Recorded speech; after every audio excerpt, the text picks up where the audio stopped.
자, 오늘은 이제 미국으로 갈까 러시아로 갈까 세 번째 시간입니다.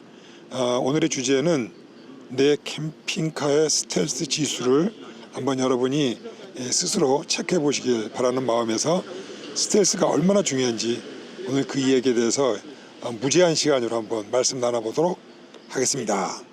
자, 이 영상은 국내에 계시는 캠퍼들을 위한 어떤 주제라기보다는 오버랜더, 즉 자기 차를 가지고 장기간 그다음에 장거리 저니를 하시는 그런 분들에 대해서 초점을 맞췄고, 또한 이 스텔스는 내가 생각하는 스텔스가 아니라 그 길거리에 나쁜 전문가들이 있어요. 예를 들어서 부패한 로컬 경찰이라든지, 그 다음에 동네 깡패들, 젊은 애들, 그 다음에 대도시에 들어가면 이제 잡범들, 도둑들, 그리고 이제 불가피하게 이제 길을 떠나다 보면 중간중간에 엄청나게 많은 체크포인트, 즉 검문소에서 당하는 일들, 그리고 외딴 곳에서 당하는 인질, 그리고 느닷없이 생각지도 못했던 반군들, 그리고 나 혼자 스텔스 잘하고 있다고 생각을 하는데 차량을 침입해 들어오는 여러 가지 침입범들에 관한 관점에서 이 스텔스를 한번 논해보고자 합니다. 그러면 왜 스텔스가 중요한가? 그거야 당연히 큰 관점에서 안전입니다. 여러분이 먼 길을 떠나고 먼 시간 여행을 할 때 가장 그 중요한 핵심 가치는 뭐냐? 여러 군데를 많이 보고 멀리 갔다 오고 어느 나라를 갔다 오고 등등등등, 그러한 것이 중요한 게 아니라 사고치지 않고 몸과 차량이 무사히 집으로 귀환하는 것이 가장 큰 가치인 것입니다. 이것이 놀러 가는 것이 아니기 때문에 안전하게 집에 돌아올 수 있는 것만으로도 우리가 목표의 80~90%를 달성했다, 이렇게 생각을 합니다. 그래서 이 안전을 담보하기 위해서 스텔스라고 하는 것이 굉장히 중요한 주제입니다. 자, 첫 번째는 스텔스를 잘하게 되면 일단 신체적인 유해가 될 어떤 피해나 감금, 싸움, 여러 가지 것들을 피해 나갈 수 있는 아주 좋은 점이 있고요. 그 다음에 이제 스텔스가 잘 되어 있으면은 차량의 유리창문을 깨고 들어와서 카메라라든지 여권을 분실하고 현금도 잊어먹고 해서 치명적으로 여행 중에 어떤 큰 트라우마를 당하거나, 그 다음에 차량의 그 앞 유리창을 그냥 박살을 내놓는다든지, 그리고 이제 예를 들어서 스텔스가 안 돼 있는 차량 같은 경우에는 예를 들어서 캠퍼밴 같은 경우는 갈 때마다 RB라든지 이런 큰 차량들은 꼭 반드시 시내에 들어오거나 또 눈에 많이 띄기 때문에 바깥의 외곽에서 일일이 예약을 하고 또 시내까지 또 들락날락거려야 되는 아주 성가심도 상당히 많죠. 그리고 어떤 사소한 일이든, 예를 들어서 밤에 자고 있는데 동네 깡패가 지나가다라도 차벽을 쾅쾅 때리고 간다든지 그러면은 여러분들은 그 놀란 가슴으로 다음은 이제 원만하게 여행을 하기가 쉽지 않습니다. 따라서 이 스텔스라고 하는 문제는 소홀히 볼 수 없는 문제이기 때문에 자, 여러분들하고 한번 심도 있게 시간 무제한으로 오늘 한번 같이 얘기를 나눠보고 싶은 주제입니다.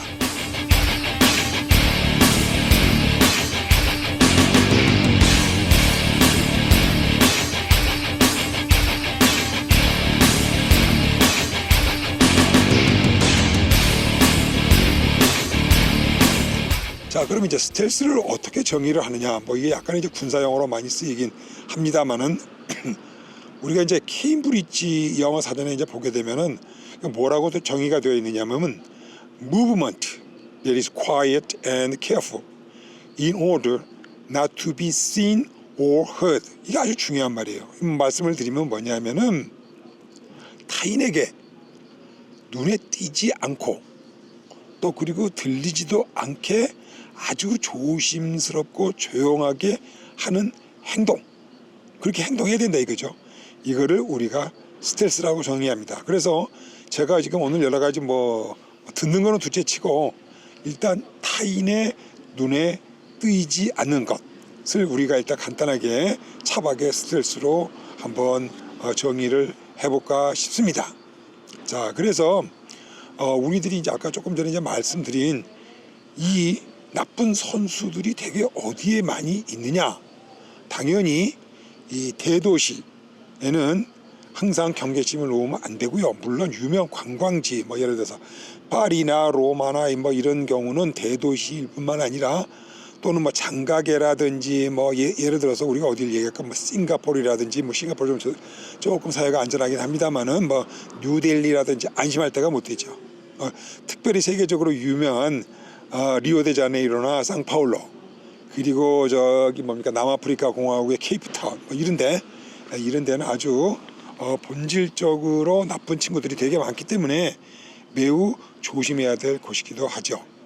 그렇다고 해가지고 동네 깡패도 일단 나라의 분위기가 안 좋으면은 작은 도시들이라도 일단 낮에 대낮에 이동하는 차량에 대해서는 그게 크게 무리가 없을 수 있으나 이제 밤에 잘 때 눈에 띄지 않도록 하는 것이 매우 중요한 비책입니다.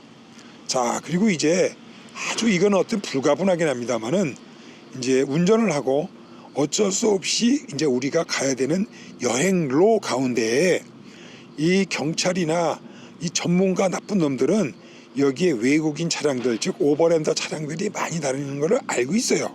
뭐 예를 들어서 아주 대표적인 케이스로 남미에 예를 들어서 저쪽에 북미 프루드베이부터 시작을 해가지고 알라스카를 내려와서 이제 미국과 중남미를 거쳐서 콜롬비아로 해서 이제 아르헨티나 저 끝단에 있는 파타고니아까지 가는 길목에 그쪽에는 이제 상당히 오토바이들이라든지 오버랜더 차량들이 많이 다니는 곳으로 유명하죠. 자, 우리도 아는데 전문가들이 모른다 그러면은 우리가 너무 간과를 하는 거 아니겠습니까?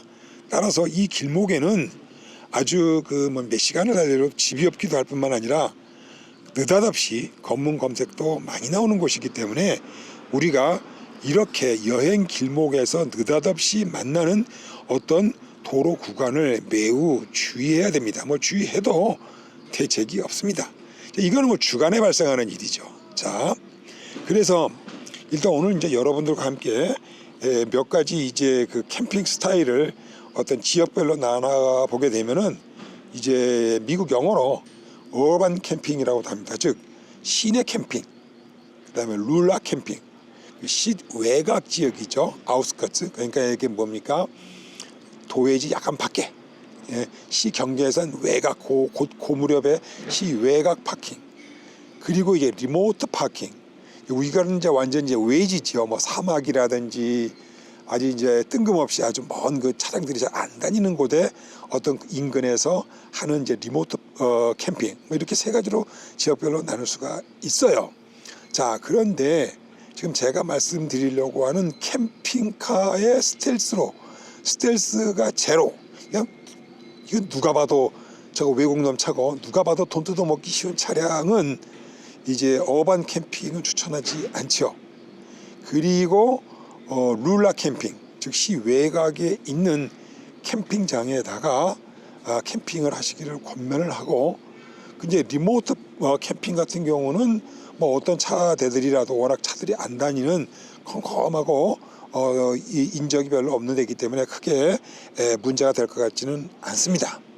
따라서 이제 오늘 따져보고자 싶은 그 스텔스 지수를 우리가 한번 몇 가지 관점에서 보면은 일단 차량의 크기입니다. 당연히 눈에 띄는 거기 때문에 차량이 크면 클수록 눈에 띄는 거고, 차량이 이 개미망을 하면은 안 보이는 거죠. 따라서 차량이 큰 것들은 스텔스 지수에서 불리합니다. 자, 제가 말하는 이제 완전히 빵점짜리 스텔스는 뭐냐면은 미국에서는 이제 클래스 A라고 그래요. 버스. 그냥 쉽게 생각합니다. 그냥 캠핑용 버스 크기. 우리나라로 말하면 좀 미니버스라고 하면 뭐 카운티? 뭐 이런 것들에 누가 봐도 좀 승객용이면서 대단히 용도인데 딱 봐도 승객용 차가 아닌 경우에 보면은 이건 뭐 누가 봐도 지나간 애들이 봐도 저 안에는 사람이 살고 있다. 따라서 목표물이다 하는 거는 선수가 아니더라도 알 수 있을 것 같습니다. 근데 또 미국에서는 클래스 C가 있어요. 요건 이제 버스보다 조금 작은 모로홈이라고도 얘기해요. 그러니까 이제 모로홈이니까 그 자동차 안에서 집처럼 꾸미고 사는 거죠. 우리가 소위 말하면 이제 RV 개념이죠. Recreation Vehicle이죠. 그래서 딱 봐도 저거는 놀러 다니는 차네. 이렇게 대놓고 RV나 모토홈으로 디자인되어 있는 트레일러나 이런 스타일들을 차를 가지고 해외에 나가면은 그건 뭐 누구도 다 알아보기 때문에 이걸 굳이 스텔스화 할 수도 없는 차량이고, 또 그거를 스텔스를 하라고 뭐 권유하고 싶지도 않습니다. 따라서 일단 이러한 차량들은 제외를 해버리겠습니다. 그래서 차량 크기가 그나마 좀 우리가 봐도 저게 승용차인가 좀 애매한 차량들이 있죠. 예를 들어서 밴. 대개 밴이라고 하면은 게 뭐냐면 이제 화물 차량입니다. 뭐 화물 차량을 좀 잘 개조하면은 유리창이 여러 개가 달려 있는 사람 실어 나르는 마이크로버스 형태처럼 운영하는 지역에 따라서 뭐 그런 정도 용도지. 그 좀 보기에 말이지. 딱 봐도 그 사람을 실어 나르는 승용 용도가 아닌 그러한 밴 같은 경우에는 눈에 띄겠죠.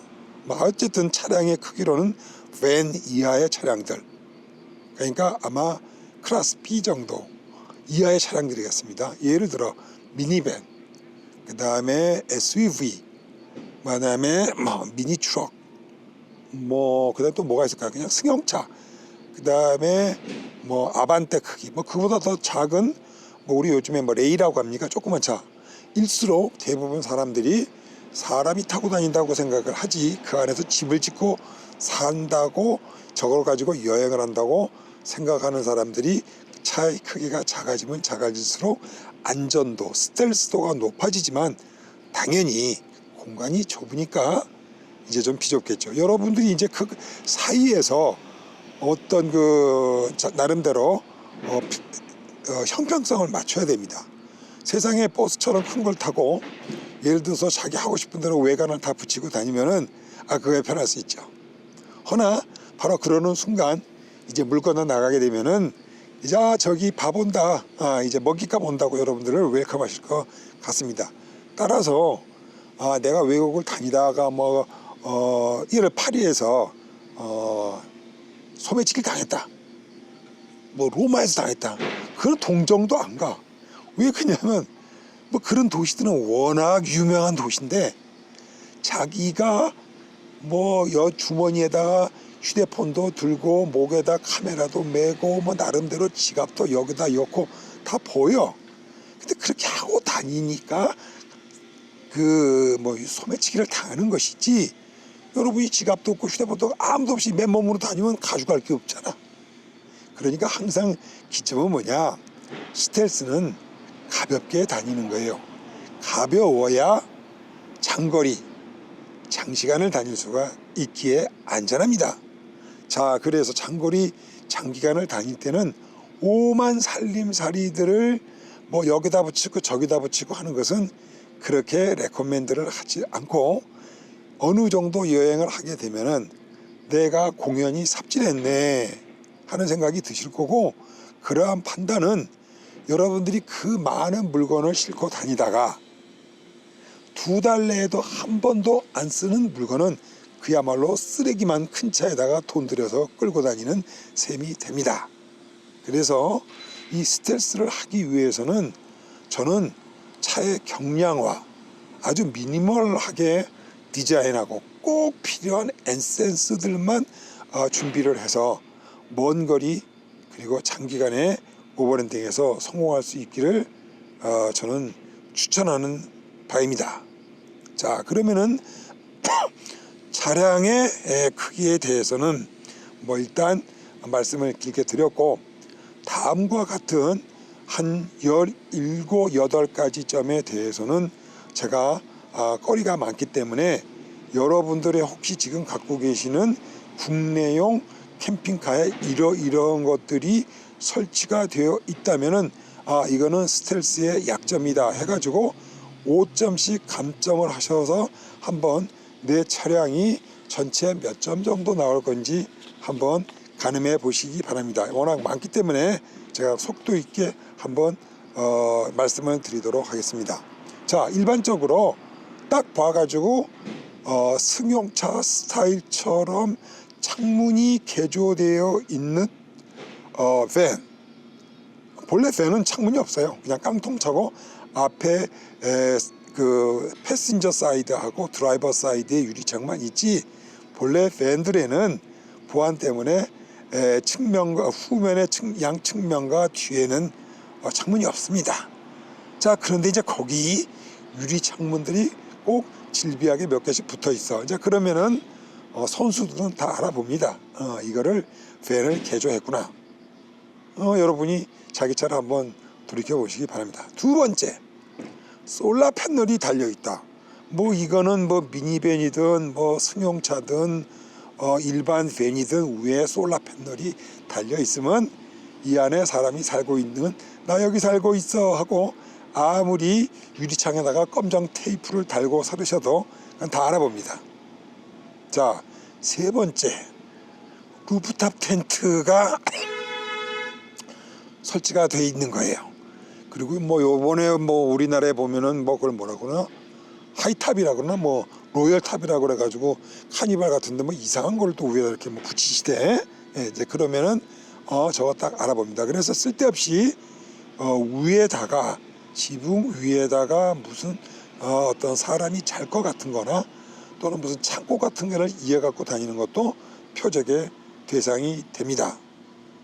그 다음에 이제 또 뭐가 있냐면 그 루프 캐리어라고 있죠. 우리가 말하면은 뭐 뚫레라고 하는 뭐 이렇게 그 뭐 길다만한 뭡니까 그 플라스틱 통들을 위에다가 엮고 다니는 거라든지, 그 다음에 이제 루프 러게지 해가지고 그 루프에서 자동차 위에다가 또 그냥 아예 적나라하게 거기에다가 가방들을 올리고 또 그 위에다가 타프를 쳐가지고 뭐 비바람이나 먼지를 해가지고 묶고 다니시는 분이 있어요. 이런 것들도 완전히 이제 또 표적이 나 여행객이에요 라고 아주 까놓고 다니시는 경우가 있습니다. 자, 그 다음에 이제 아주 흔한 것 중에 하나가 뭐냐면 그 루프에 있는 그 벤트예요. 이제 실내에서 공기를 빼기 위해 가지고 그 뭐 200~300불짜리 맥스팬인가 하는 뭐 그 제품들을 또 많이 사셔가지고 엉뚱한 차량에 또 구멍 내가지고 위에로 바람을 내신다고 하시는 분들이 거의 대부분이죠. 그래서 아무 표시가 없다 하더라도 그걸 딱 보면 이 안에 사람 살고 있네, 알지요. 그와 더불어서 에어컨을 설치를 하는 경우가 있죠. 조금 이제 뭐 밴이라든지 이런 좀 규격이 큰 차 위에는 거기에 솔라 패널도 올리고, 그리고 루프 벤트도 올리고, 그리고 이제 뭐 에어컨도 올리고 하는 게 통상적으로 여러분들이 많이 하시는 그 개조 작업 중에 하나입니다. 그렇게 하시면은 경찰이 모르겠어요, 뭐 깡패 선수가 모르시겠어요? 다 합니다. 또 그리고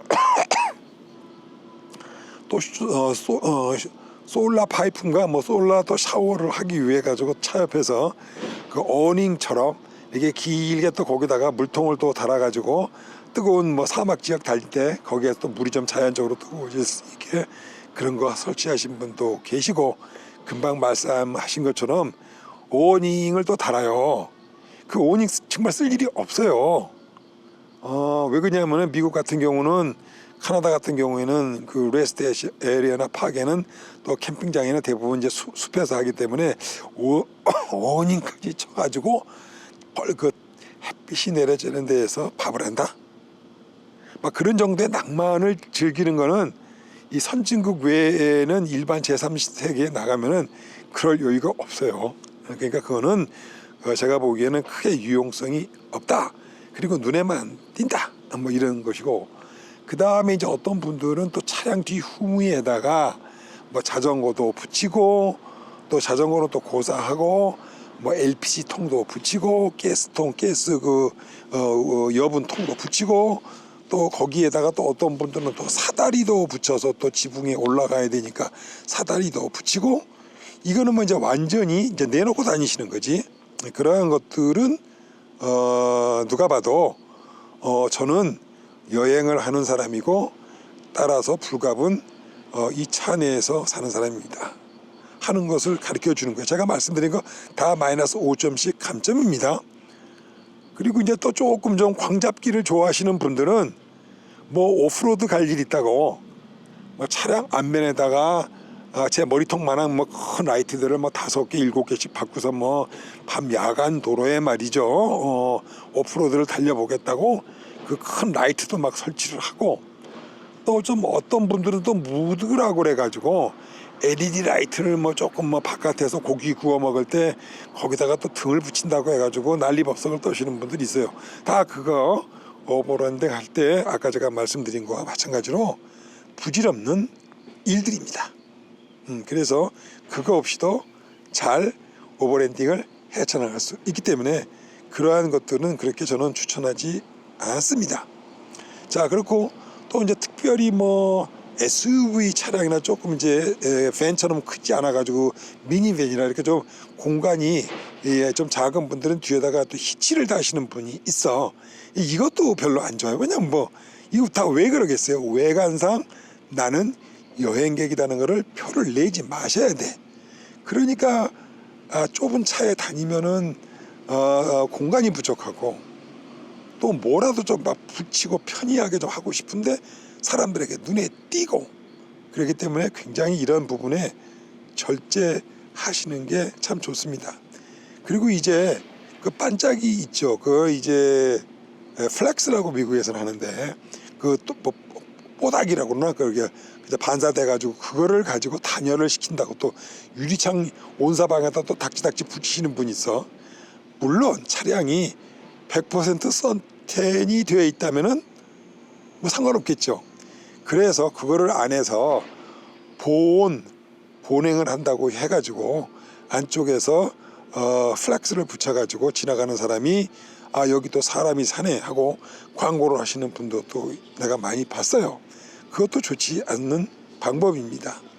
그리고 또 많은 분들이 내가 뭐 몇 개국을 갔다, 내가 뭐 파타고니아를 갔다 왔다, 내가 뭐 잠비아를 갔다 왔다 해가지고 닥지 그 차량 외곽에다가 오버랜더 스티커를 붙이고 다니시는 분들이 무지 많습니다.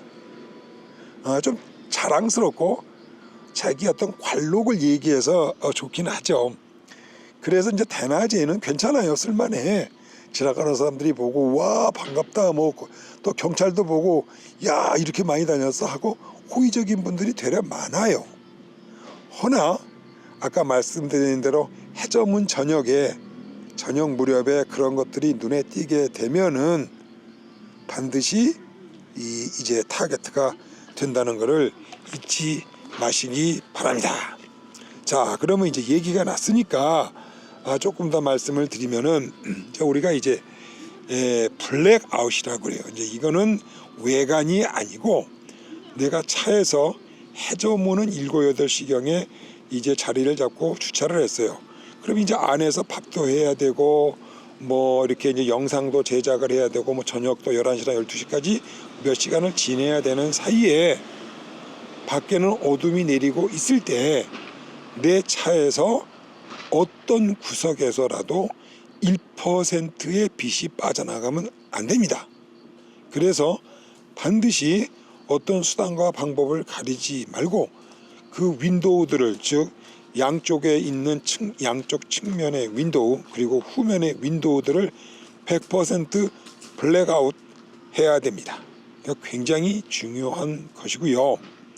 그리고 이제 제일 어려운 부분이 어디냐, 빛가리개 중에서 어디냐면은 그러니까 이제 드라이브죠.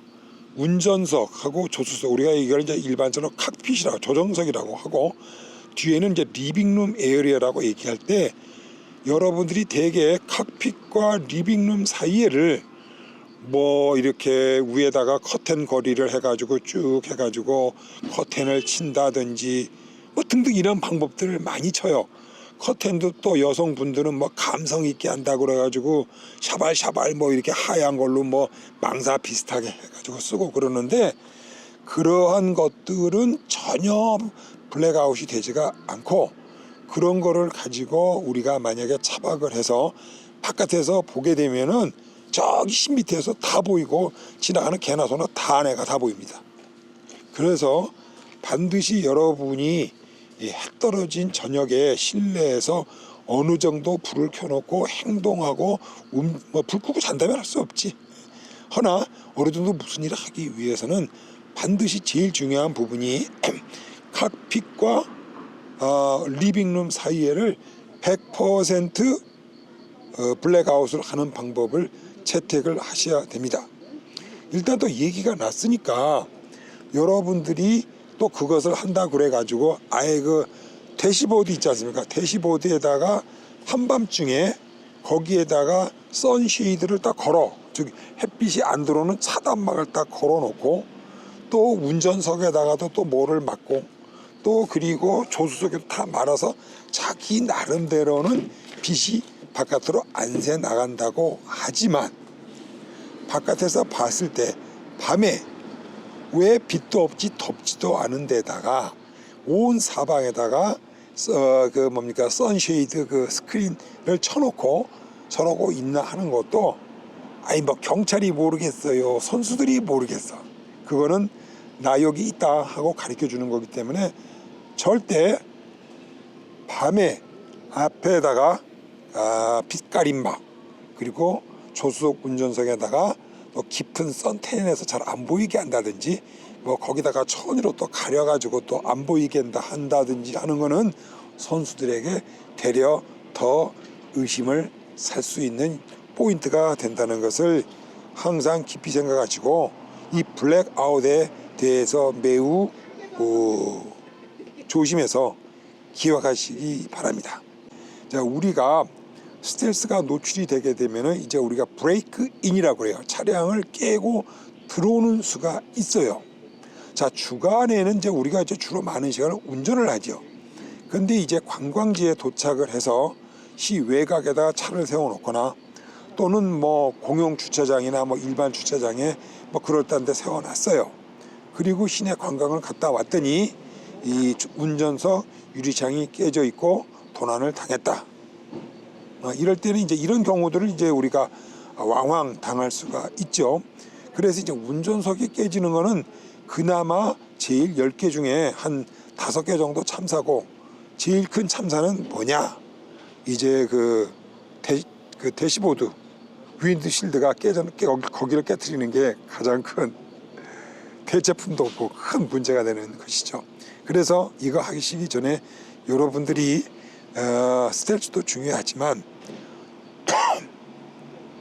자기 차량에 맞는 시건 장치를 도어 시건 장치를 해야 돼요. 저는 미국에서 기획을 해왔습니다만은 그거를 만들어 줄 데가 없어.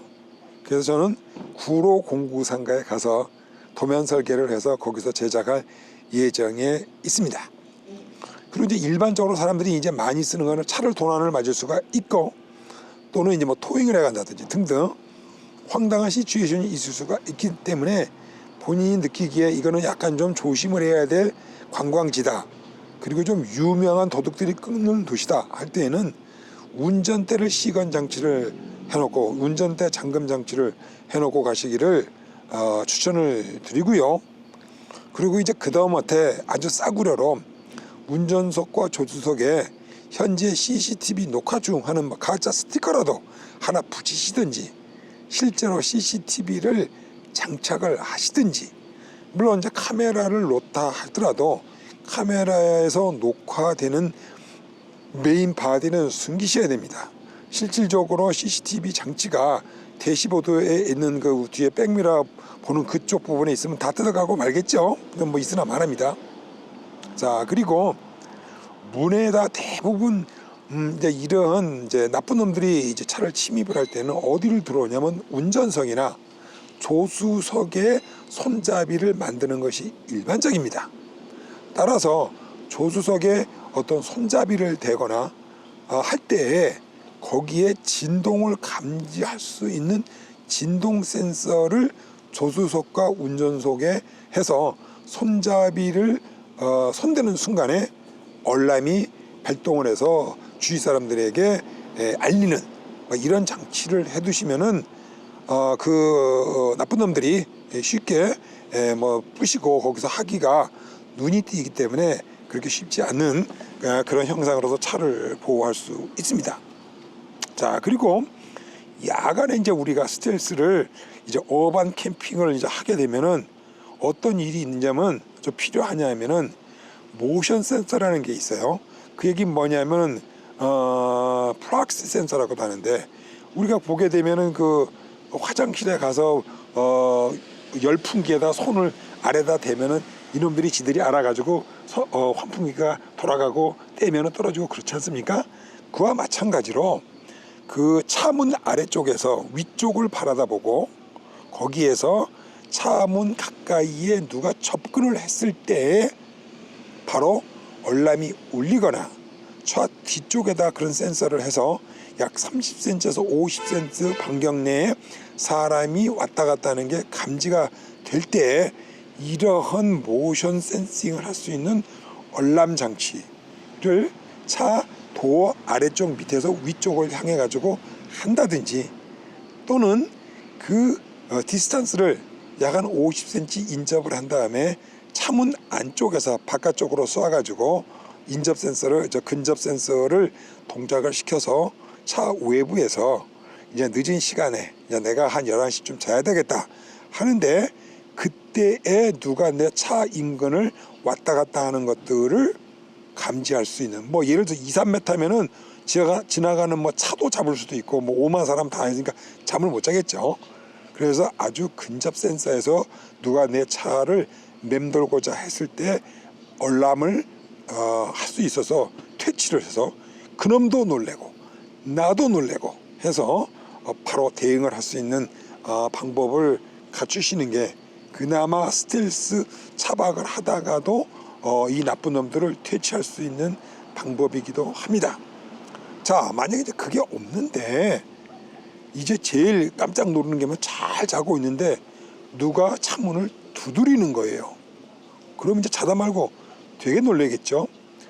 그렇게 되면 이제 미국 같은 경우에는 되게 자기가 차박지를 잘못 선정을 해가지고 거기에 어떤 몰이라든지 아니면 쇼핑센터에 시큐리티가 있어요. 뭐 그 개인 프라이빗 시큐리티들이 와서 문을 두드리고 여기서 자면 안 됩니다, 빨리 나가주세요 하는 정도로 끝날 수도 있어요. 또는 경찰일 수도 있어요. 딱 보고서 경찰이면 조금 반쯤 안심하면 돼요. 제가 뭐 외국에서 왔고 설명을 하면은 이놈 촌놈이구나 해서 그냥 보내주는 수도 있고, 만약에 우라질라게 재수 없어가지고 그 시에 공공장소에서 자면 안 되는 지역이 경찰이 단속이 나와서 어쩔 수 없이 뛰겨서 미국 경찰식으로 얄짤없이 한 250불에서 300불 사이에 벌금을 내는 수가 있습니다. 이건 이제 돈으로 해결할 문제이기 때문에 크게 놀라지 않으셔도 돼요. 어쩌겠습니까? 돈 내면 끝나는 거지. 그리고 배우는 거죠. 도둑놈은 일단 아니니까. 그리고 이제 더 좋은 방법 중에 이제 하나는 뭐냐면은 일단 최소한 요즘에 그 대시캠이라고 그러죠. 앞에서 이렇게 우리가 쭉 운전할 때 교통사고 나가지고 볼 수 있는 블랙박스라고는 한국에는 막 그런 게 있게 되면은 그것도 차 후면과 뒷면에 그 IR 인프라레드 카메라 기능이 있으면은 어두운 가운데에서도 최소한 물체의 움직임을 녹화할 수 있게 되면은 막 그걸 가지고 나중에 피해 보상을 받는다든지 경찰 레포트를 쓰는데 도움이 되지 않을까 생각이 듭니다. 오늘 더 빨리 한다고 했는데 꽤 길어졌네요. 다음 시간에 뵙기를 바라고서 여러분 선선한 가을에 살 많이 찌시기 바랍니다. 바이바이. See you next time.